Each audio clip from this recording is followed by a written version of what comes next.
ప్రేమైన దేవుని పిల్లారా, ఇప్పుడు మనం చదివినటువంటి యూదా పత్రిక 1వ అధ్యాయం 4వ వచనంలో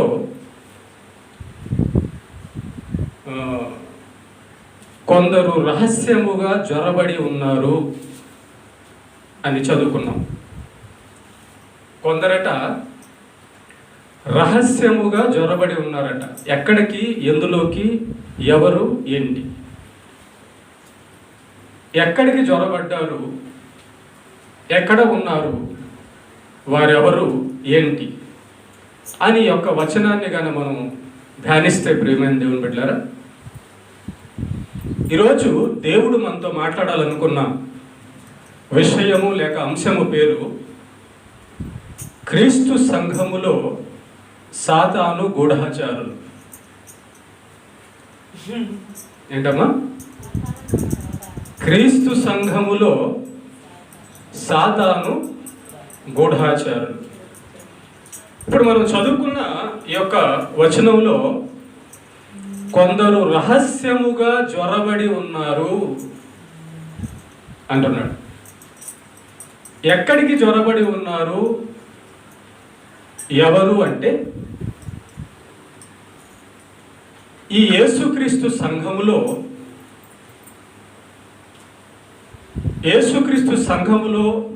లోపలికి వచ్చిన ప్రతి వారు కూడా దేవుని సంబంధులే అనుకుంటే పొరపాటు. మందిరానికి వచ్చి చర్చిలో కూర్చున్న ప్రతివాడు కూడా దేవుని బిడ్డే అనుకుంటే పొరపాటు. కొందరు రహస్యముగా జ్వరబడి ఉన్నారు. కొందరట ఒక పని చేయడానికి చర్చి లోపలికి వచ్చి ఉన్నారు రహస్యంగా అంటున్నాడు దేవుడు.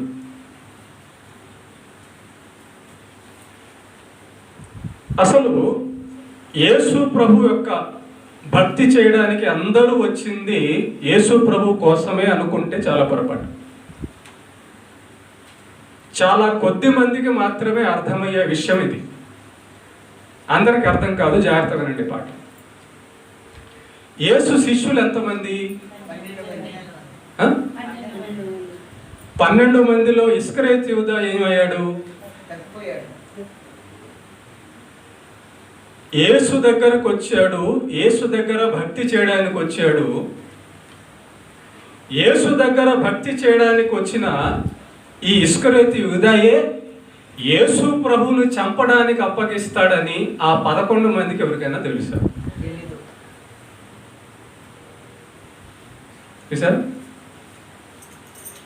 యేసు శిష్యులు 12 మంది మొత్తం. ఈ 12 మందిలో ఒకడు ఉన్నాడు, వాడు కూడా శిష్యుడే, శిష్యుడుగా చేరాడు లోపల. నేను కూడా ప్రభువా నీ శిష్యున్నే, నేను కూడా భక్తి చేస్తాను, నేను కూడా పరలోకానికి వెళ్తాను అని వచ్చాడు. వీడు వచ్చినట్టే మిగతా 11 మంది కూడా వచ్చారు. అయితే ఈ 12 మంది యొక్క భక్తి సాగుతూ ఉంటుండగా ఈ 12 మందిలో 11 మందికి తెలియదు యేసు ప్రభువుని చంపడానికి అప్పగించేవాడు మన లోపల ఒకడు ఉన్నాడు. అసలు ఇంకో విషయం చెప్పాలంటే ఇస్కరియోతు యూదాకి కూడా తెలియదు తాను నరకానికి వెళ్తానని. తనను సాతాను పట్టి దేవుడి సంఘానికి విరోధంగా మార్చి దేవుడికి విరోధంగా సాతానులాగా మారిపోయి నరకానికి వెళ్ళిపోతానని ఇస్కరియోతు యూదాకు కూడా తెలియదు.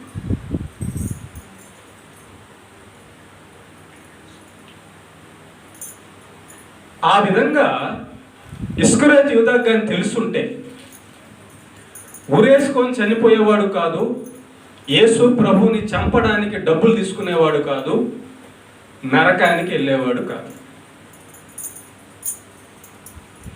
ఇక్కడ ఒక విషయం జరుగుతుంది, గుర్తుపెట్టుకోండి. మానవులుగా పుట్టిన తర్వాత మరలా చనిపోయి వెళ్ళే లోపల ఒక ఒకడు దేవుడి దగ్గరికి వచ్చి దైవలోకానికన్నా చేరతాడు, చచ్చిపోయే లోపల దయ్యంగా సాతానుగా మారిపోయి నరకానికన్నా వెళ్ళిపోతాడు. ఈ రెండే జరుగుతాయి అంతే. మానవ జన్మ ప్రారంభమై అంతమయ్యే లోపల రెండు విషయాలు జరుగుతాయి. ఒకటి, దేవుని బిడ్డగా పరిశుద్ధుడుగా పరలోకానికన్నా చేరతాడు, లేదా పాపిగా దయ్యంగా సాతానుగా మారిపోయి నరకానికన్నా చేరతాడు. ఈ రెండు బ్యాచ్లే అంతే. కొంతమంది సాతాను వలన పట్టబడి మరలా దేవుని వైపు తిరిగి పరలోకానికి వెళ్ళిన వాళ్ళు కూడా ఉన్నారు. కొంతమంది దైవభక్తిలో ఉండి జారిపోయి నరకానికి వెళ్ళిపోయిన వాళ్ళు ఉన్నారు. వాళ్ళలో ఇస్కరియోతు యూదా ఒకడు.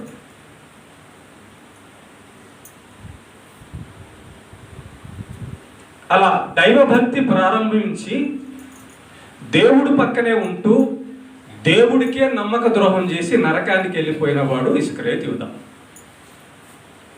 ఈ ఇస్కరియోతు యూదా యేసు ప్రభువుకే మోసం చేస్తాడు, సంఘానికే మోసం చేస్తాడు, సంఘాన్నే పాడు చేస్తాడు, దేవుణ్ణే చంపే కుట్ర పలుతాడని పక్కన వాళ్ళకి ఎవరికి తెలియదు. అప్పుడు మనలాగే భక్తి చేయడానికి వచ్చాడు, మనలాగే ప్రార్థన చేయడానికి వచ్చాడు, మనలాగే పాటలు పాడడానికి వచ్చాడు, మనలాగే దేవుని స్తుతించి పరలోకానికి వెళ్ళడానికి వచ్చాడని పక్కన ఉన్న అందరూ అనుకున్నారు. కానీ వాడి లోపల ఒక కార్యం జరుగుతుంది. అదేంటంటే దేవుణ్ణి సంఘాన్ని పాడు చేసేటటువంటి కుట్ర లోపల లోపల లోపల లోపల జరుగుతుంది. పక్కన వాళ్ళు ఎవరు కూడా గమనించలేకపోయారు. ప్రేమంతో మిగతా 11 మంది ఏమనుకున్నారంటే, ఇతడు కూడా దేవుని పెట్టే, ఇతను కూడా మా లాగా శిష్యుడే, ఇతను కూడా మాతో పాటు పరలోకానికి వచ్చేవాడే అనుకునేటట్టుగా వాడి ప్రవర్తన అనుమానంగా లేదు. ఇస్కరియోతు యూదా ప్రవర్తన ఏదన్నా అనుమానంగా ఉంటే ఈ 11 మంది యేసు ప్రభు కంటే ముందే చెప్పేవాళ్ళు, యేసయ్యా ఇదిగో వీడు నిన్ను పట్టించడానికి ప్లాన్ చేస్తున్నాడు అని. ఏమా? కాబట్టి మెల్లగా మొట్టమొదటిగా మెల్లగా శిష్యుడిగా చేరాడు. శిష్యుడిగా చేరి యేసు పక్కన చేరాడు.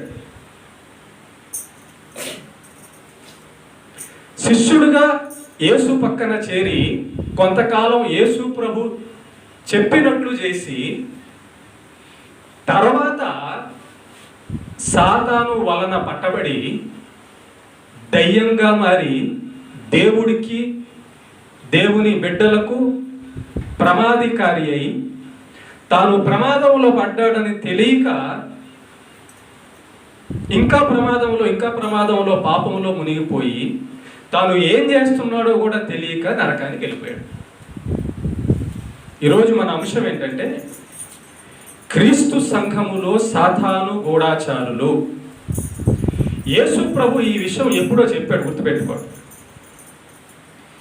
ఎక్కడ నిజం మంచి ఉంటుందో అక్కడికి అబద్ధం చెడు వచ్చేస్తుంది, గుర్తుపెట్టుకోండి.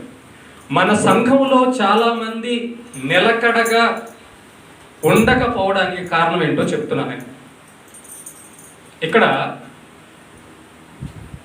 నాటకాలు ఉండవు, అర్థమైందా? ఇక్కడ డ్రామాలు ఉండవు,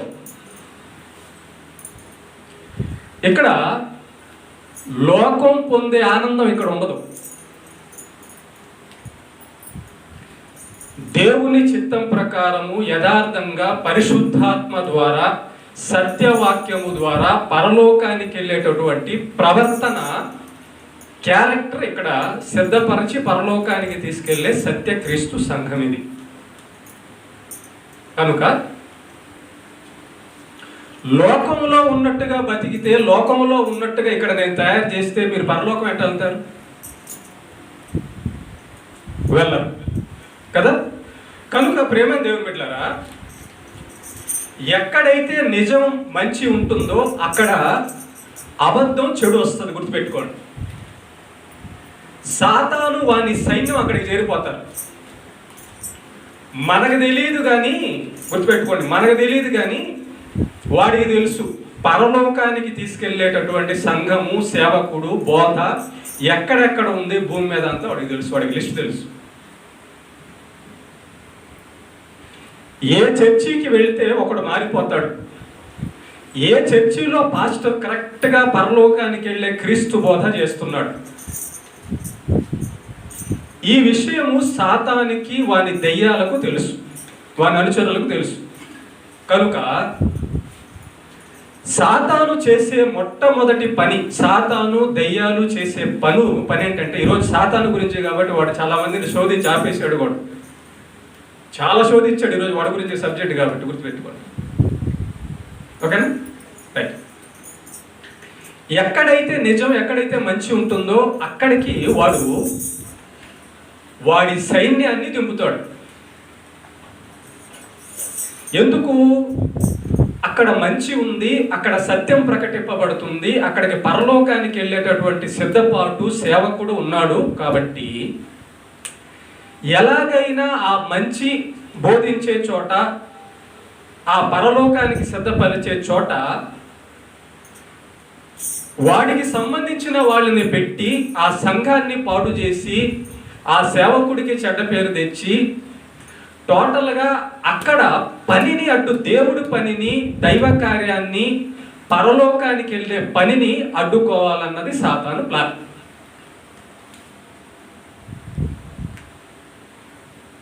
వేరే దేశం వాళ్ళు మన దేశానికి వచ్చి, మనలాగే వచ్చి, మన దేశంలో ఉన్న రహస్యాలన్నీ తెలుసుకొని వేరే దేశానికి వెళ్ళి, ఇదిగో వాళ్ళ దేశంలో ఇవి ఉన్నాయని ప్రేమందేవుని వెళ్ళరా వాళ్ళ దేశానికి చెప్పి మన దేశాన్ని నాశనం చేయడానికి చూస్తారు. గూఢాచారులు అంటే అది.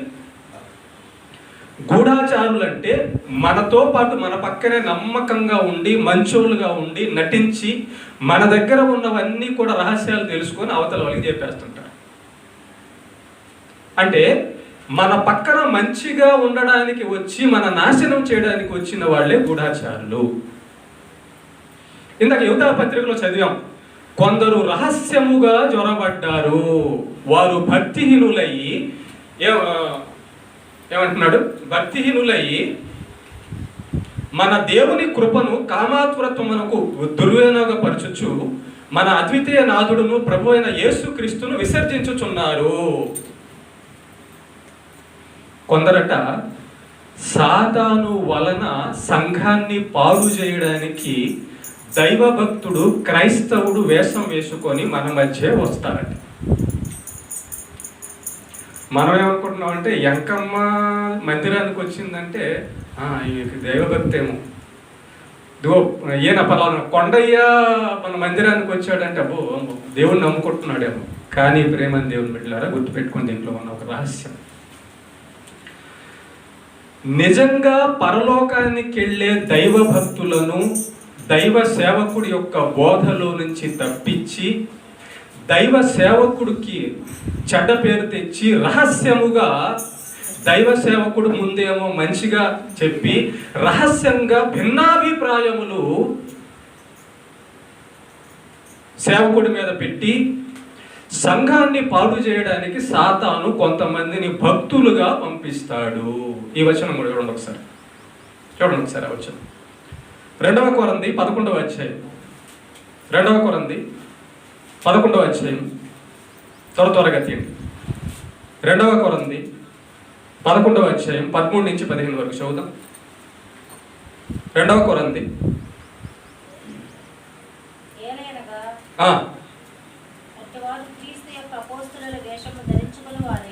అట్టివారు క్రీస్తు యొక్క అపోస్తలుల వేషం అంట. చూసారా? ఏం వేషం అది? అపోస్తలుల వేషం. అపోస్తలు అంటే ఎవరు? యేసు ప్రభు యొక్క శిష్యులు, అంతేనా? అపోస్తలు అంటే ఎవరు? యేసు ప్రభు యొక్క శిష్యులు. యేసు ప్రభు యొక్క శిష్యులకి ఇంకో పేరేంటి? క్రైస్తవులు, విశ్వాసులు, పరిశుద్ధులు, అంతేనా? ఏమా చదువు. చూడండి, దొంగ అపోస్తలు అంటే ఇక్కడ దొంగ పక్కన దొంగ క్రైస్తవులు, దొంగ పక్కన దొంగ భక్తులు, దొంగ పక్కన దొంగ పరిశుద్ధులు, దొంగ పక్కన దొంగ విశ్వాసులు. ఓకేనా? మోసగాండ్రకు పనివారునై ఉన్నారు. 14, ఇది ఆశ్చర్యము కాదు, సాతాను తానే వెలుగుదూత వేషము ధరించుకొనుచున్నాడు. చూసారా, సాతాను ఏం చేస్తున్నాడంటే, వెలుగు అంటే దేవుడు, దేవుని యొక్క వెలుగు, మంచి క్రైస్తవుడు అనుకోండి. సాతాను కూడా దేవునిలా నటించి ఒక మనిషి లోపలికి వస్తున్నాడట, ఒక సంఘంలోనికి వస్తున్నాడట. సాతాను కూడా తాను దేవుళ్లాగా వేషం ధరించి ఒక వ్యక్తి దగ్గరికి వస్తున్నాడట. వాడిని ఈ ఇస్కరియోతు యూదా దగ్గరికి సాతాను అలాగే వచ్చి మోసం చేయగలిగాడు. ఓకే, వేషం ధరించుకుంటున్నాడట. తర్వాత గనుక వాని పరిచారకులు, సాతాను ఉన్నాడు, సాతాను పరిచారకులు ఉన్నారు. సాతాను పరిచారకులు అంటే ఎవరు? సాతాను నియమించిన, సాతాను ఏర్పాటు చేసుకున్న, సాతాను దేవుడి పనిని చెడగొట్టడానికి, సంఘాన్ని చెడగొట్టడానికి ఏర్పాటు చేసుకున్న వాడికంటూ కొంతమంది పరిచారకులు, సైన్యము ఉంది అంటున్నాడు ఇక్కడ. పరిచారకులను నీతి పరిచారకుల వేషము ధరించుకొనుట గొప్ప సంగతి కాదు. సాతాను ఏం చేస్తున్నాడంటే, వాడు యేసు ప్రభులాగే ఒక మనిషి దగ్గరకు వస్తాడట. వాడు యేసు ప్రభు మాట్లాడినట్టే ఒక మనిషి దగ్గర మాట్లాడతాడట. అలాగే వాడి వెనకాల ఉన్న సైన్యాన్ని కూడా ఏం చేస్తాడంటే, క్రైస్తవ వేషం, భక్తుడి వేషం వేపిస్తాడట. వేసి ఈ సాతాను, ఈ దయ్యాల యొక్క పని ఏంటంటే, ఎక్కడెక్కడ చర్చిలు ఉన్నాయో, ఎక్కడెక్కడ సత్య సంఘాలు ఉన్నాయో ఆ సత్య సంఘాల్లోకి భక్తులుగా వెళ్ళడం, విశ్వాసిగా వెళ్ళడం. చిన్నగా విశ్వాసిగా వస్తారు. మీకు ఒక చిన్న అర్థం అవడానికి మన చర్చిలో జరిగిన సంఘటనలు చెప్తాను మీకు జాగ్రత్తగా. మన చర్చి ప్రారంభం కాడి నుంచి ఈ రోజు వరకు జరిగిన యథార్థ ఘటనలు మీకు ఒకసారి చెబితే మీకు అర్థమవుతుంది. సాతాను యొక్క కుట్ర, సాతాను యొక్క పని, వేషం ఏంటంటే, ఈ చర్చి ప్రారంభమైన తర్వాత ఇక్కడికి వచ్చి వెళ్ళిన వాళ్ళు ఎంతోమంది ఉన్నవాళ్ళు ఉన్నారు. జాగ్రత్తగా గమనిస్తే మన దగ్గరికి వచ్చి వెళ్ళిపోయిన వాళ్ళు ఎందుకు వచ్చారు, ఎందుకు వెళ్ళిపోయారు, ఇప్పుడు ఏం చేస్తున్నారు?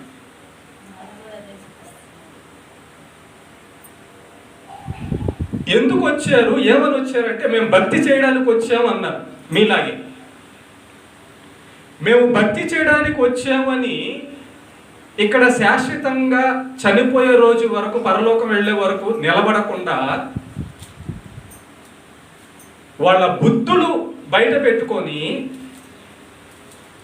బయటికి వెళ్ళి ఏం చేశారంటే, రహస్యంగా సంఘం గురించి, సేవకుడు గురించి చెడుగా మాట్లాడి మనకి విరోధంగా మారిన వాళ్ళు ఉన్నారా లేరా? ఎందుకు వచ్చారు, ఎందుకు అలా మారారు, ఎందుకు వెళ్ళి అలా అయ్యారు, ఎందుకు ఇప్పుడు అలా చేస్తున్నారు? ఇదే సాతాను పంపిన గూఢాచారులు. సాతానుకి లోబడి సంఘానికి, దేవుడికి విరుద్ధంగా శత్రు దయ్యాలైన వాళ్ళు. యేసు ప్రభు 12 మంది శిష్యుల్లో ఒకడు ఇస్కరియోతు యూదా యేసు ప్రభుకే విరోధి, సంఘానికి విరోధి అయ్యాడు. కొంతకాలం బాగున్నాడు, తర్వాత విరోధి అయ్యి దేవుణ్ణి చంపడానికే కుట్రపన్నాడు. దేవుడికి విరోధంగానే ప్రణాళికలు పన్నాడు. చూడండి, మన చర్చిలో కూడా నా పక్కన ఉంటూ, నా దగ్గర నేర్చుకొని, నా దగ్గర బాప్తిసం తీసుకొని, నా దగ్గర నుంచి బయటికి వెళ్ళి నాకు వ్యతిరేకంగా, నా మీద రహస్యంగా కార్యాలు జరిగించేవాళ్ళు ఉన్నారా లేరా? ఉన్నారు. మరి యేసు ప్రభు తప్పు అందామా ఇస్కరియోతు యూదా అట్లా మారడానికి? యేసు ప్రభుని తప్పు అందామా? ఏం జరిగింది అంటే, 2 జరిగాయి. ఒకటి, ఇస్కరియోతు యూదా సాతానికి అవకాశం ఇచ్చినందువలన దేవుడి పక్క నుంచి దేవుడికే విరోధిగా మారేటట్టుగా సాతాను వాడిని మార్చాడు. ఒకటి. రెండోది, అసలు సాతాను ఇస్కరియోతు యూదా దగ్గరికి వచ్చాడు. ఈ 12 మందిలో ఈ సంఘాన్ని మనం పాడు చేయాలని వాడు వచ్చాడు. ఇందా మనం చదువుకుంటున్నాం ఇప్పుడు, సాతాను వాని అనుచరులట వెలుగుదూత క్రైస్తవుడు అపోస్తుల వేషం వేసుకుంటున్నారట, భక్తులు వేషం వేసుకుంటున్నారట. ఎందుకని? సంఘం లోపలికి వెళ్ళి ఇది సత్య సంఘము కాబట్టి ఇక్కడ దేవుడి గురించి సత్యంగా బోధిస్తారు కాబట్టి ఇక్కడ ఉంటే వీళ్ళందరూ పరలోకానికి వెళ్ళిపోతారు కాబట్టి మనం కూడా విశ్వాసుల్లాగా పాస్టర్ దగ్గరికి వెళ్ళి కొంతకాలం ఉండి అక్కడ మనం నటించి భక్తుడిగా నటించి పక్కకు వచ్చి మళ్ళీ పాస్టర్ మీద చెడ్డ పనులు చెడ్డ మాటలు నిందలేసేసి ఆ సంఘంలో పాస్టర్ దగ్గర ఎవరైతే భక్తి నేర్చుకుంటున్నారో వాక్యం నేర్చుకుంటున్నారో వాళ్ళని ఆ పాస్టర్ దగ్గర నుంచి విడగొట్టే ప్రయత్నం చేయాలని సాతాను కొంతమందిని ఇక్కడికి సత్య సంఘాలకు పంపిస్తాడు. దీన్ని ఎవరు గుర్తుపట్టగలరు? దీన్ని ఎవరు గుర్తుపట్టగలరు? ఇంకో వాక్యం చదువు. మత్తయి సువార్త 13 చూడండి ఒకసారి. యేసు ప్రభు కూడా అదే మాట చెప్తున్నాడు. మత్తయి సువార్త 13వ అధ్యాయం 24-30. మత్తయి సువార్త 13వ అధ్యాయం 24 నుంచి చదవండి. మత్తయి సువార్త 13వ అధ్యాయం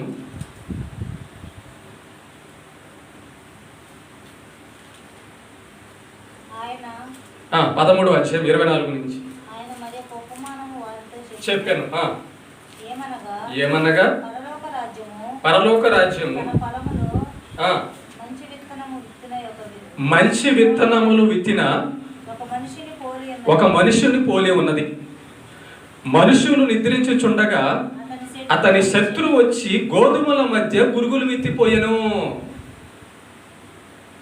ఈ పొలంలో వేసిన విత్తనాలేమో గోధుమలు రావడానికి వేసిన విత్తనాలు, కానీ మధ్యలో గురుగులు వచ్చాయట.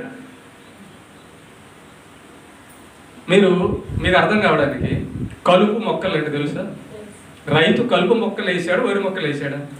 మరి ఈ ఎక్కడి నుంచి వచ్చింది చూసారా? అదనమాట అర్థం కావడానికి చెప్తున్నాను మీకు. యేసు ప్రభువు సంఘములో పరలోకం తీసుకెళ్ళడానికి ఆయన అనేకులను ఎన్నుకుంటున్నాడు, మనుషులందరిని ఎన్నుకుంటున్నాడు. అయితే యేసు ప్రభు తన బిడ్డలైన మనుషులను పరలోకం తీసుకెళ్ళడానికి ఏర్పాటు చేసిన ఈ కార్యక్రమాన్ని అడ్డుకొని పరలోకానికి వెళ్ళనీయకుండా చెడగొట్టడానికి సాతాను కూడా కొంతమంది మనుషులను ఏం చేస్తున్నాడంటే భక్తులుగా దించి సంఘంలో వీళ్ళని ఎలాగైనా ఆ సంఘం నుంచి ఆ సత్యబోధ నుంచి పరలోకం నుంచి తప్పించడానికి సంఘాన్ని చెడగొట్టడానికి సాతాను కూడా గోధుమల మధ్య గురుగుల్లా కొంతమందిని పెట్టాడు, పంపిస్తాడు, తీసుకొస్తాడు. వాళ్ళ పని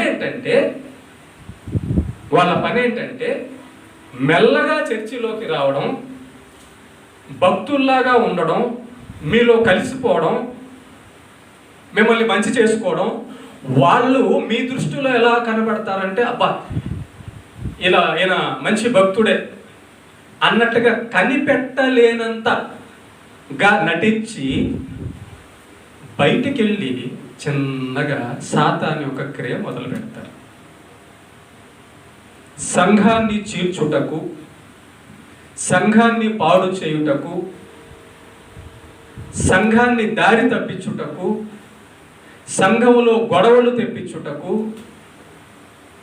టోటల్గా వాళ్ళ టార్గెట్ ఏంటంటే, వాళ్ళ ఉద్దేశం, వాళ్ళు వచ్చిన ముఖ్య ఉద్దేశం ఏంటంటే భక్తిపరులైతే ఇక్కడ భక్తి నేర్చుకోవాలా, భక్తిపరుడైతే ఇక్కడ భక్తిలో ఎదగాలి, భక్తిపరుడైతే ఇక్కడ భక్తిలో నిన్ను కూడా నడిపించడానికి ట్రై చేయాలి. కానీ బయటికి వెళ్ళి సంఘం గురించి విరుద్ధంగా, సేవకుడి గురించి విరుద్ధంగా, టోటల్గా సంఘానికి ప్రమాదం కలిగించే మాటలు, ఆలోచనలు ఎందుకు వస్తున్నాయి? అక్కడ ఆలోచించావు ఎప్పుడన్నా? ఒకసారి మీరు ఇప్పుడు నేను చెబుతున్న అంశం ఆలోచిస్తుంటే ఎవరెవరో కొంతమంది తగిలినట్టు మీకు అనిపిస్తుంది. దేవుడు ఈరోజు ఎందుకు ఎన్నుకున్నాడండి ఈ అంశాన్ని? సంఘాన్ని కాపాడాల్సిన బాధ్యత దేవుడు తన దాసుడికి అప్పగించాడు. ఇప్పుడు మీరందరూ పరలోకానికి, మనందరూ పరలోకానికి వెళ్ళాలి. మరి పరలోకానికి వెళ్ళాలంటే జాగ్రత్త పడాలి కదా. జాగ్రత్త పడాలంటే జాగ్రత్త చెప్పాలి కదా. జాగ్రత్త చెప్పాలంటే అసలు ప్రమాదం ఏంటో చెప్పాలి కదా. ప్రమాదం ఎలాగ జరుగుతుందో చెప్పాలి కదా. సాతాను ఎలా మోసం చేయగలడో చెప్పాలి. కాబట్టి వాక్యములో నుంచే దేవుడు మనతో ముందుగానే చెప్పున్నాడు. ఒక సంఘాన్ని పాడు చేయడానికి భక్తి పరుల్లాగే సాతాను కొంతమందిని దింపుతాడు. మనం ఏమనుకుంటామంటే, అబ్బో యేసు ప్రభువుని నమ్మడానికి వచ్చాడు అనుకుంటాం. మన సంఘంలో ఒక వ్యక్తి వచ్చాడంటే, అబ్బో మన సంఘానికి ఒక వ్యక్తి పెరిగాడు అనుకుంటాం. కానీ వాడు వచ్చింది సంఘానికి పాడు చేయడానికి, సంఘాన్ని చేర్చడానికి అని ఎవరికి అనుమానం రాదు. ఏమా? ఇంకో వచనం చదవండి ఒకసారి. ఇంకోటి 2 తిమోతి 3వ అధ్యాయం. 2 తిమోతి 3వ అధ్యాయం.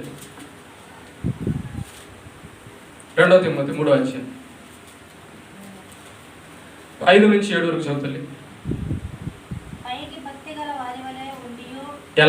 ఎలా ఉంటారంట వీళ్ళు? పైకి ఏమండి,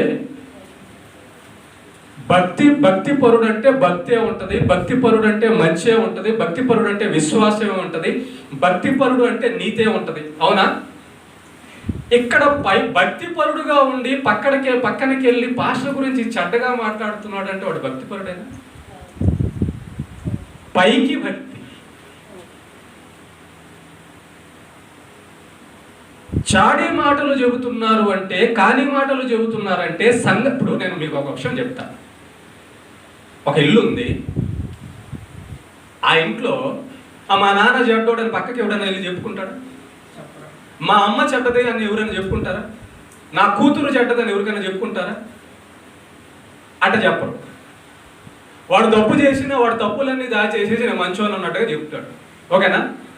కానీ ఒక సంఘం గురించి, సంఘ సేవకుడి గురించి నువ్వు తప్పు చెబుతున్నావు, నిందలేస్తున్నావు, సంఘాన్ని చెడగొట్టే మాటలు చేస్తున్నావు అంటే నీ ఉద్దేశం ఏంటి? వాడి ఉద్దేశం ఏంటి? అసలు వాడు ఎవడు? ఆమె ఎవరు? సంఘాన్ని కట్టేవాళ్ళ, సంఘాన్ని చెడగొట్టే పాడు చేసేవాళ్ళు? పాడు చేసేవాడు భిన్నంగా రహస్యాలు బోధించి చాడీ మాటలు చెప్పి పాడు చేస్తాడు. ఓకేనా? బాగు చేసేవాడు ఏం చేస్తాడంటే, మేలు చేయడానికి, సంఘ క్షేమాభివృద్ధి కోసం మనం అందరం కలిసి మందిరానికి వెళ్దాం రండి, దేవుని ఆరాధిద్దాం రండి, మందిరం పనులు చేద్దాం రండి, సేవకుడికి సహకారంగా ఉందాం రండి అని అభివృద్ధి చేస్తారు. మీకు ఒకటి గుర్తుపెట్టుకోండి, సంఘానికి సేవకుడికి విరుద్ధంగా ఎవరైనా మాట్లాడుతుంటే, ఆలోచనలు వస్తుంటే, ఇస్కరేతు యూదాలాగా నరకానికి తీసుకెళ్లే ప్రయత్నం సాతాను చేస్తున్నాడు అని అర్థం. మన దగ్గరకు వచ్చి సంఘాన్ని, సేవకుడికి విరుద్ధంగా ఆలోచనలు చేస్తున్నాడు, తెప్పిస్తున్నాడు అంటే వెంటనే పసిగట్టాల్సింది ఏంటంటే, నా దగ్గరికి సాతాను వచ్చాడు. ఇంకోటి, ఎవరైనా సంఘానికి, సేవకుడికి, సంఘ సభ్యుల మీద చాడీలు రకరకాలన్నీ చెప్పి సంఘాన్ని చేర్చడానికి, సంఘం మీద వ్యతిరేక పనులు చేస్తున్నాడు అంటే వెంటనే మీరు అర్థం చేసుకోవాల్సింది ఏంటంటే, ఈడు సాతాను అనుచరుడు, ఈమె సాతాను అనుచరురాలు. యేసుప్రభు అంటున్నాడు, గోధుమల మధ్యలో గురుగులు విత్తాడట శత్రువు అంటే ఎవరు? సాతాను. గోధుమలు అంటే ఇక్కడ సంఘము, గురుగులు అంటే సాతానుకు సంబంధులు. సాతాను సంబంధులు దైవభక్తుల వేషం వేసి నీ భక్తిని, నీ సంఘాన్ని, నీ సేవకు నుంచి, నీ సత్యము, నువ్వు పరలోకానికి వెళ్ళే సిద్ధపాటు నుంచి తొలగించడానికే కొంతమంది సంఘంలోనికి వస్తారు. వాళ్ళే సాతాను యొక్క గూఢాచారులు. గూఢాచారులు అంటే రహస్యంగా ఉంటారు. చూడండి, పైకి భక్తి గలవారి ఉండి చదవమని ఉండి దాని శక్తిని ఆశ్రయించని వారునే ఉండి ఇట్టి వారికి విముఖుడవై ఉండుము. ఎప్పుడైనా ఈ సంఘం గురించి, సేవకుడు గురించి చెడుగా మాట్లాడే వాడిని పసిగట్టి అటువంటి వాడి దగ్గర నుంచి దూరంగా ఎప్పుడైనా వెళ్ళిపోయావా? అసలు పసిగట్టావా?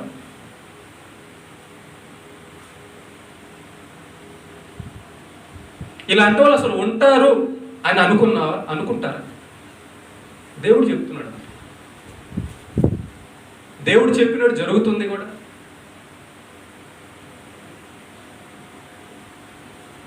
ఒకటి, నీ భక్తి ప్రమాదంలో పడేయడానికి సాతాను కొంతమందిని దింపుతాడు సంఘంలో.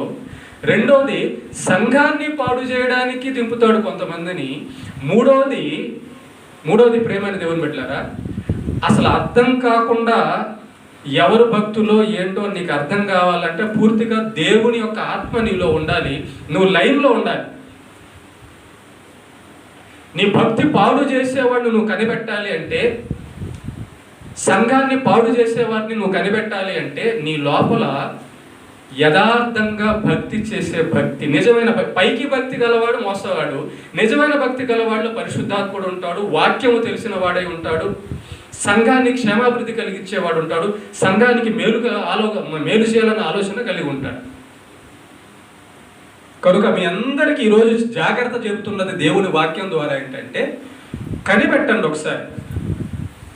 మన సంఘంలో భక్తి పరులుగా మనతోనే ఉంటూ మన సంఘానికి విరుద్ధంగా మాట్లాడుతూ, సేవకునికి విరుద్ధంగా మాట్లాడుతూ, సంఘాన్ని చీల్చే పనులు, సంఘాన్ని పాడు చేసే ఆలోచనలు, మాటలు ఎవరి దగ్గరైనా ఉన్నాయా లేవా అని కనిపెట్టాల్సిన బాధ్యత విశ్వాసిది, సేవకుడిది. అలాంటి వారి వద్ద నుంచి తొలగిపోండి అంటున్నాడు. ఏమంటే మీ ఇంట్లో రహస్యాలు నువ్వు బయట పెడతావా?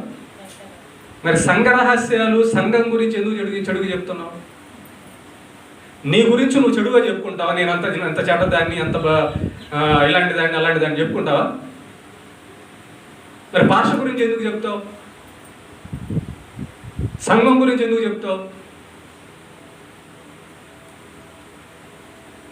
ఎవరిలో సాతాను దూరతాడో వాడు సంఘానికి విరోధి అవుతాడు.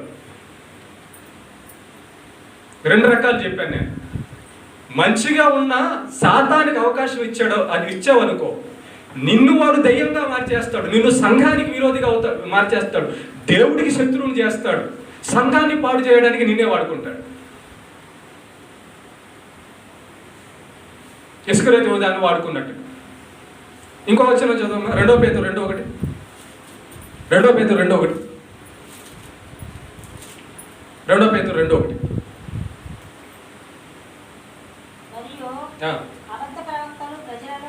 అబద్ధ ప్రవక్తలు ప్రజలలో ఉండిరి, అటువలనే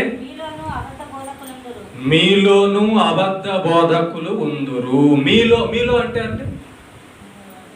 మీలో అంటే చర్చిలోనే, మనలోనే, మన చర్చి అనుకున్నా మన చర్చిలోనే. అటువలనే మీలోను అబద్ధ బోధకులు ఉందురు. అబద్ధ బోధకులు ఎక్కడి నుంచి వచ్చారు?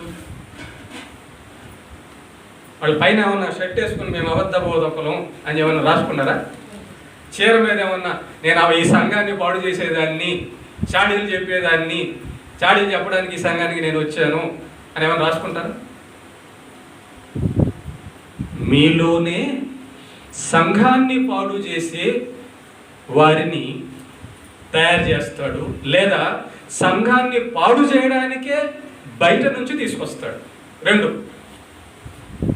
అబద్ధ బోధకులు ఉందురు, వీరు తమ్మును కొనిన ప్రభువును కూడా వదిలేసేసి, అసలు యేసు ప్రభునే వదిలేసేసి తమకు తామే శీఘ్రముగా నాశనం. అసలు వీళ్ళు ఎందుకు ఇట్లా తయారయ్యారంటే నాశనం అవడానికి. ఇస్కరియోతు యూదా యేసు ప్రభుని ఎందుకు చంపాలనుకున్నాడు? నాశనం అయిపోవడానికి. నువ్వు సేవకుడి మీదకు, సంఘం మీదకు ఒక కాని మాట, ఒక తప్పుడు మాట బయలుదేరుతుంది నీ నోట్లోంచి, నీ యొక్క ఆలోచనల్లోంచి అంటే నీ నాశనాన్ని నువ్వు కోరి తెచ్చుకుంటున్నావు అని అర్థం.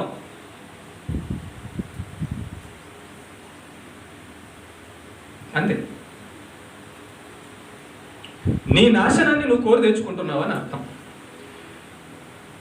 సాతాన్ని ఎదిరించడానికి కావలసిన శక్తి, ఆయుధాలు నీ దగ్గర లేకపోతే నీ సంఘానికే నిన్ను శత్రువులు చేసి బయటికి తీసుకెళ్ళి పాడు చేసేస్తాడు. నీ దగ్గర సాతాన్ని ఎదిరించడానికి, సాతాన్ని ఓడించడానికి కావలసిన ఆయుధాలు విశ్వాసము, వాక్యము, పరిశుద్ధాత్మ శక్తి, ప్రార్థన, ఇవి లేకపోతే సాతాను నిన్ను సంఘానికి, దేవుడికి, పరలోకానికి నిన్ను విరోధిగా మార్చేయగలడు. ఎందుకంటే వాడిని ఎదిరించి వాడు నిన్ను దయ్యంగా మార్చే శక్తి నీ దగ్గర వాడు తట్టుకోవడానికి లేదు కాబట్టి. చదవమ్మా, మిగతా చదువు. అదే వచ్చిన విసర్జించుచు నాశనం కలుగు చేసుకొనొచ్చు భిన్న అభిప్రాయములను రహస్యముగా బోధించుదురు. రహస్యం అంటే ఏంటి? సీక్రెట్. ఇదిగో పాస్టర్ అంట అట్టంట, అట్టంట ఏమ్మా, ఆ చర్చి వాళ్ళు అట్టంట. అసలు పాస్టర్ ఎట్ట చేయవచ్చా? పాస్టర్ అసలు అట్ట అనొచ్చా? ఎక్కడ చెబుతున్నారంట? రహస్యముగా, సీక్రెట్గా భిన్నాభిప్రాయములు బోధించుదురు. భిన్నాభిప్రాయములు అంటే సేవకుడికి, సంఘానికి విరుద్ధంగా పాడు చేసేటటువంటి అభిప్రాయాలు, మాటలు బోధిస్తారంట. ఇలాంటి వారిని కనిపెట్టి వారి దగ్గర నుంచి పారిపోవుడి అన్నాడు. ఇంకొక వచనం చదువుకొని ముగిచేసుకుందాం. తీతు 1:11 చదువుతారు. తీతు 1:11. తీతు 1:11.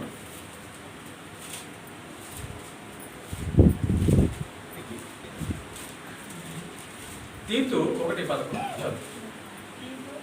1:11.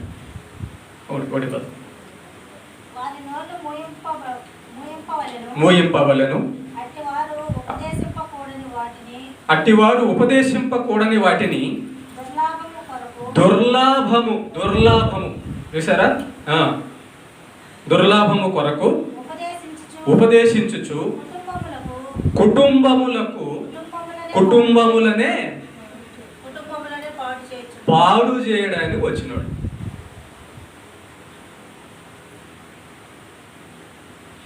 కుటుంబాలను బాగు చేయాలి అంటే సంఘానికి తీసుకెళ్ళి, సంఘంలో నిలబెట్టి, సంఘానికి లోబడి, సేవకుడికి లోబడి, దేవుడి యొక్క చిత్తం ప్రకారము సంఘాన్ని క్షేమాభివృద్ధి కలగజేయడానికి నీ వంతుగా, నా వంతుగా ప్రతివారు పనిచేసి సంఘాన్ని అభివృద్ధి చేయాలన్నది దేవుడి యొక్క ఉద్దేశం.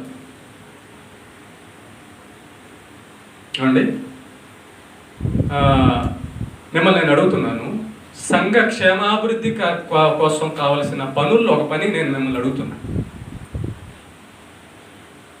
మీలో ఎంతమంది వచ్చి ఈరోజు చర్చి ఊడ్చి, సాప వేసి, కుర్చీలు వేసి, సంఘ కార్యక్రమం, నా దేవుని బిడ్డలు సంఘ కార్యక్రమం జరగాలని చెప్పి పనిచేశారు? వచ్చి ఈరోజు సంఘ క్షేమాభివృద్ధి కొరకు ఆలోచించి మీరు ఇల్లు ఉడుచుకున్నారా? ఉడుచుకున్నారమ్మా? మీ ఇంటి పని అంతా చేసుకున్నారు కదా, అవునా? చర్చి పని పాస్టరే ఉడుచుకుంటాడులే, ఆయనే సాపులు వేసుకుంటాడు, ఆయనే కుర్చీలు వేసుకుంటాడు, ఆయనే మైకులు పెట్టుకుంటాడు, ఆయనే అన్ని పనులు చేసుకుంటాడు. మనం వెళ్దాం, చెప్పేటప్పుడు హాయిగా 2 కొనుక్కులు పడదాం, ఇంటికాడ నిద్ర రావడం లేదు, అసలే కరెంట్ పోతుంది ఈ మధ్య, వెళ్ళి 2 కొనుక్కులు వేసేసి వచ్చేద్దాం, ఆమెను అనుకొని వచ్చేద్దాం, దేవుడి దగ్గర ఆశీర్వాదం అడుగుదాం. దేవా నేను వచ్చా, నువ్వు ఇచ్చేసేయి. ఏం చేసావు? ఏం చేయలే, వచ్చి అడుగుతున్నా నిన్ను ఇచ్చేసి, ఏమండి ప్రభువా నీ కోసం నేను పని చేశాను కాబట్టి ఆరోగ్యం అంటే బాగుంటుంది, నీ కోసం నేను ఇది చేశాను కాబట్టి నాకు డబ్బులు అంటే బాగుంటుంది, నీ కోసం నేను ఈ పని చేశాను కాబట్టి నన్ను ఆశీర్వదించు, నా కుటుంబాన్ని ఆశీర్వదించు అంటే బాగుంటుంది. మరి ఏం ప్రార్థన చేస్తున్నాం మనం అంటే పని చేయకుండా జీతం అడిగే ప్రార్థన. ఏం ప్రార్థన? పని చేయకుండా జీతం అడిగే ప్రార్థన. చర్చికి వస్తున్నాము, వెళ్ళిపోతున్నాం, కానీ చర్చి పనులు, సంఘ పనులు, దేవుని కార్యాలు మాత్రము చేయకుండా ప్రార్థన చేస్తున్నాం. ఏమని? దేవా నన్ను నాకు ఆరోగ్యం ఎందుకని, ఏ పని చేసావని? దేవుడి కోసం, దేవుడి కోసం, సేవకుడి కోసం, సంఘం కోసం, దేవుని బిడ్డల కోసం ఏం పని చేసావని ఆరోగ్యం అడుగుతున్నావు, డబ్బులు అడుగుతున్నావు, అన్నం అడుగుతున్నావు, సుఖం అడుగుతున్నావు, బతుకుండాలని అడుగుతున్నావు. సంఘ క్షేమాభివృద్ధి కోసము నీవు ఏం పని చేసి, ఏం ఆలోచించి, ఏం మాట్లాడుతున్నావు? అసలు నా దేవుని మందిరం ఇది, నా దేవుని సంఘం ఇది, నా దేవుని బిడ్డలు ఇక్కడ ఉన్నారు, నా దేవుని సంఘం అభివృద్ధి కావాలి, నా దేవుని మందిరం అభివృద్ధి కావాలని నీ ఇల్లు చూసుకున్నట్టుగా దానికంటే ఎక్కువగా దేవుని మందిరాన్ని, దేవుని సేవకుని, దేవుని సంఘాన్ని, దేవుని బిడ్డలను ప్రేమించడం అనేది దైవభక్తి. పరలోకానికి వెళ్ళేవాడు ఉండాల్సిన రీతి. ఓకే, కనుక ప్రేమైన దేవుని బిడ్డలారా, క్రీస్తు సంఘములో సాతాను గూఢచారులు ఉంటారు అని మర్చిపోవద్దు. క్రీస్తు సంఘములో నిజంగా ఒకడు మంచిగా భక్తి చేయడానికి వచ్చినా వాడిని సాతాను అవకాశం వాడు కానీ ఇస్తే సంఘానికి పాడు చేసేవాడిగా మార్చి నరకానికి తీసుకెళ్లేవాడిగా మార్చడానికి అవకాశం ఉందని మర్చిపోవద్దు. రెండోది, అసలు సంఘాన్ని పాడు చేయడానికే కొంతమందిని వాడు పంపిస్తాడు అని మర్చిపోవద్దు. మరి మనం ఇప్పుడు ఏం చేయాలి?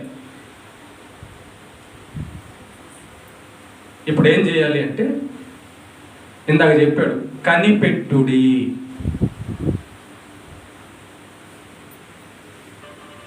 కనిపెట్టాలి. ఇంకోటి, ఈ సంఘానికి ఇది దేవుడి సంఘము, దేవుని మందిరము, దేవుని కార్యము, నా దేవుని మందిరము, నా దేవుని సంఘము, నా దేవుని బిడ్డలు, నా దేవుని సేవకునికి నా వంతుగా నేను చేయాల్సిన మేలు ఏంటని రోజు ఆలోచించి మేలు చేయడం మొదలుపెట్టాలి, పనులు చేయడం మొదలుపెట్టాలి, క్షేమాభివృద్ధి కలిగించడం మొదలుపెట్టాలి, ప్రార్థన చేయడం మొదలుపెట్టాలి, పని చేయడం మొదలుపెట్టాలి, సహకరించడం మొదలుపెట్టాలి, సంఘము ఏకంగా బలపడడానికి మొదలుపెట్టాలి. నీ ఇంట్లో వాళ్ళు ఎలాగైతే బాగుండడానికి నీ ఇంటిని నువ్వు కట్టుకోవడానికి ట్రై చేస్తావు, కాపాడుకోవడానికి ట్రై చేస్తావు, నీ ఇంటి మీద ఎవరైనా ఒక మాట అంటే వాళ్ళ మీద తిరిగి అంటావు, ఈ పనులన్నీ ఒక సంఘం మీద జరుగుతుంటే, దేవుని సంఘం మీద, దేవుని మందిరం మీద, దేవుని సేవకుడి మీద, దేవుని విశ్వాసుల మీద జరుగుతుంటే, నువ్వు దేవుని సంఘం వైపు, దేవుని బిడ్డల వైపు, దేవుని సేవకుడి వైపు మాట్లాడాల్సిన నీవు ఏం చేస్తున్నావు ఒకసారి ఆలోచించుకో. నీ ఇంటి మీదకి వస్తే ఎవరైనా ఏం చేస్తావు? నీ మీదకి ఎవరైనా వస్తే ఏం చేస్తావు? అదే పని సాతాను దేవుని సేవకుడి మీదకి, దేవుని సంఘం మీదకి, దేవుని మందిరం మీదకి తెస్తే నువ్వేం చేస్తావు? ఇది నాది కాదు, ఇది నాకు అవసరం లేదు, ఎవడు ఎడిపోతే నాకేంటి, ఆయన ఏమైతే నాకేంటి, సేవకుడు ఏమైతే నాకేంటి అని అనుకుంటుంటే నీకు ప్రేమ ఉన్నట్టే. అనుకుంటుంటే నువ్వు సేవకుడి మీద ప్రేమ, సేవకుడి మీద గౌరవం, సేవకుడు అంటే నీకు భయము ఉన్నట్టే. ఒకసారి ఆలోచించు. అందుకే మిమ్మల్ని ఈ విషయం చెప్పి జాగ్రత్త పరచాలన్నదే ఈరోజు వంశం యొక్క ఉద్దేశం. జాగ్రత్త పరచాలి. నీవు సంఘానికి ఎలా ఉన్నావు, సంఘానికి ప్రమాదం కలిగించే వారిని కనిపెట్టి జాగ్రత్త పడుతున్నావా లేదా? ప్రమాదం ఉంది కాబట్టి చెప్తున్నాడు దేవుడు.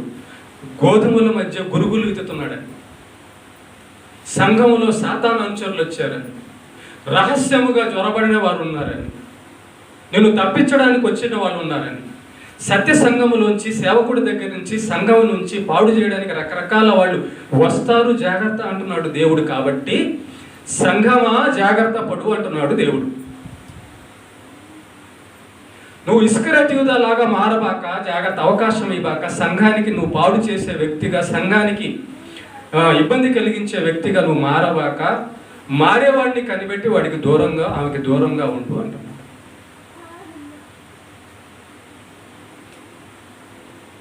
ఏమా మరి ఇన్ని రహస్యాలు, ఇన్ని సంగతులు, ఇన్ని మర్మాలు, ఇన్ని విధాలు సాతాను చేస్తుంటే అసలు దాన్ని కనిపెట్టేంత శక్తి, కనిపెట్టేంత జ్ఞానము, కనిపెట్టేటటువంటి విధానము దేవుడి దగ్గర మనము ఆ స్థితి సంపాదించుకోవాలి కదా. సంపాదించుకుంటేనే కానీ మన మనోనేత్రములు వెలిగింపబడి ఏం జరుగుతుందో అర్థం కాదు.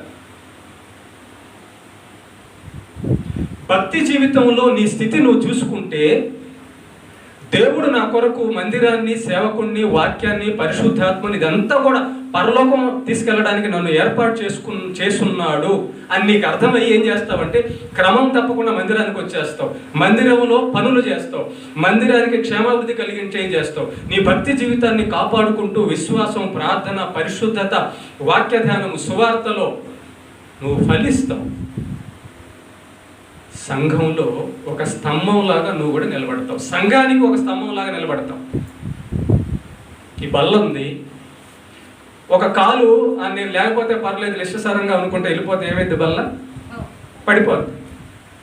అలాగే సంఘంలో కూడా నీవు సరైన రీతిలో అభివృద్ధి పొందకపోతే, సరైన స్థితిలో ఉండకపోతే, కనుగొనకపోతే నీవు కూడా సంఘంలో ఉంచి ఇస్కరియోతు యూదా లాగా మారిపోయి బయటికి వెళ్ళిపోయి నరకానికి వెళ్ళే ప్రమాదం ఉంది. ఇక్కడ నిన్ను నరకానికి తీసుకెళ్లే వాళ్ళని గుర్తించకుండా నరకానికి వెళ్ళే ప్రమాదం ఉంది. జాగ్రత్త పడకుండా ఇబ్బంది పడే ప్రమాదం ఉంది. ఓకేనా? కనుక దేవుడే చెబుతున్నాడు, నీ భక్తి జీవితాన్ని జాగ్రత్తగా చూసుకో. నీ భక్తి జీవితం ఎక్కడ దెబ్బ తినకుండా, ఒకవేళ దెబ్బతిన్న పరిస్థితి ఎక్కడన్నా ఉంటే దాన్ని జాగ్రత్తగా చూసుకుంటున్నాడు. సంఘంలో సాతాను గూఢాచారులను పెడుతున్నాడు. ఇస్కరియోతు యూదాని యేసు ప్రభు పక్కన పెట్టాడు 12 మందిలో ఒకటిగా. ఆది అపోస్తుల సంఘాల్లో కూడా కొంతమందిని పెట్టాడు. ఎక్కడ సత్య సంఘము, ఎక్కడ నిజం చెప్పబడుతుందో అక్కడ కల్లా సాతాను ఖచ్చితంగా పెడతాడు. కనుక చూడండి, సత్య సంఘం ఉన్న దగ్గర రకరకాల పరిస్థితులు ఉంటాయి. ఎక్కడైతే సత్యము ఉండదో సాతాను సంఘం కూడా ఉంటాయి. పైకి భక్తి, అవును, పైకి భక్తి గల వాళ్ళు ఎవరి పేరు తలుచుకుంటారు? యేసే పేరే చెప్తారు. నటించేవాడు పైకి యేసే పేరు చెప్తాడు, కానీ పైకి భక్తి అది కాదు, పైకి భక్తి అది. ఏమో కాబట్టి జాగ్రత్త పడతారా?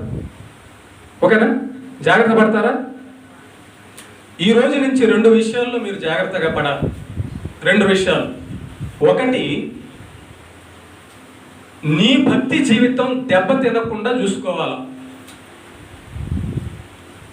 2 నీ భక్తి జీవితాన్ని సంఘాన్ని నుంచి దూరం చేసి, సంఘం మీద కాని మాటలు, సేవకుడి మీద కాని మాటలు పలికే వాళ్ళని గుర్తుపట్టి వారి నోరు మూయించాలి, వాడి దగ్గర నుంచి దూరంగా వెళ్ళాలని బైబిల్ చెబుతుంది.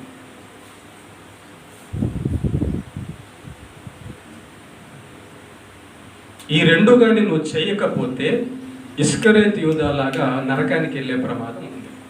ఈ 12 మందిలోంచి తొలగిపోయి, 12 మంది అనగా సంఘంలోంచి తొలగిపోయి, సంఘం అనగా దేవుడి దగ్గర నుంచి తొలగిపోయి, సంఘం అనగా పరలోకాన్ని వెళ్ళే మార్గం నుంచి తొలగిపోయి, టోటల్గా భక్తిహీనురాలయ్యి భక్తిహీనుడైపోయి నరకానికి వెళ్ళిపోతాడు. గుర్తుపెట్టుకోండి. చివరిగా ఒక మాట చెప్పి ముగించేస్తా. నీ లోపల ఆత్మ, పరిశుద్ధాత్మ ఉంటేనే కానీ వీడు దొంగ, ఈమె దొంగ అని ఇది లేదు. ఎందుకు తెలియదంటే చెప్తానండి. వేషధారులు అన్నాడు యేసయ్య. సాతాను ఎలాంటి వాళ్ళని పంపిస్తాడంటే వేషధారుల్ని పంపిస్తాడు అన్నాడు. వేషధారులు అంటే ఏ వేషం వేసేవాళ్ళు? వీళ్ళు క్రైస్తవుడి వేషం, భక్తుడి వేషం వేశారు. నువ్వేమనుకుంటావంటే ఇతను భక్తుడే కదా, ఇతను విశ్వాసే కదా, బాగానే ఉంటున్నాడు అని కదా అనుకుంటా. అది వేషం. అది ఎందుకు ఆ వేషం అంటే నిన్ను నమ్మించడానికి, నిన్ను పడగొట్టడానికి. వాళ్ళు భక్తుల వేషం వేసి కొంతకాలం అట్లా భక్తులుగా నటించి చివరికి వాళ్ళ పని మొదలు పెడతారు. అసలు నీతో కలుసుకున్న తర్వాత, నువ్వు వాళ్ళతో కలిసిన తర్వాత, నువ్వు వాళ్ళతో పరిచయం అయిన తర్వాత అప్పుడు మొదలు పెడతారు నిన్ను అక్కడి నుంచి చెడగొట్టి పడగొట్టి బయటికి తీసుకెళ్లే పని. ఎందుకు? అప్పుడు నువ్వు నమ్మేస్తావేమని. పలానా అతను పలానా భక్తురాలి, మంచి విశ్వాసురాలి, ఏం చెప్పు అమ్మా, ఆ చర్చి వద్దు, ఆ పాస్టర్ వద్దు, అవునా? అంతగా అప్పుడు భక్తిగా నటిస్తావు. నువ్వేమనుకుంటావు? ఈమె చెప్తుంది కాబట్టి నిజమే ఉంటుంది, నేను చెప్తున్నాడు కదా నిజమే ఉంటుంది. ఇలా జరిగిందా? జరగలేదు. జరుగుతుంది. కాబట్టి దేవుని యొక్క వాక్యం ఎంత సత్యమో చూసారా? ఏమో దేవుని వాక్యం అంత సత్యమైంది. నేను అందుకే చూడండి, నేను చెప్పే విషయాలు కానీ మీరు ఆత్మీయంగా కానీ అర్థం చేసుకోగలిగితే టీవీలో వాటిలో కూడా పోతుంది. అర్థం చేసుకోగలిగితే ఈ సంఘం ఎలాంటిదో, ఇక్కడ జరుగుతున్న సేవ ఎలాంటిదో మీకు అర్థం అవ్వాలి, అభివృద్ధి అవ్వాలి. ఓకే, దేవునికి మహిమ కలుగుతుంది.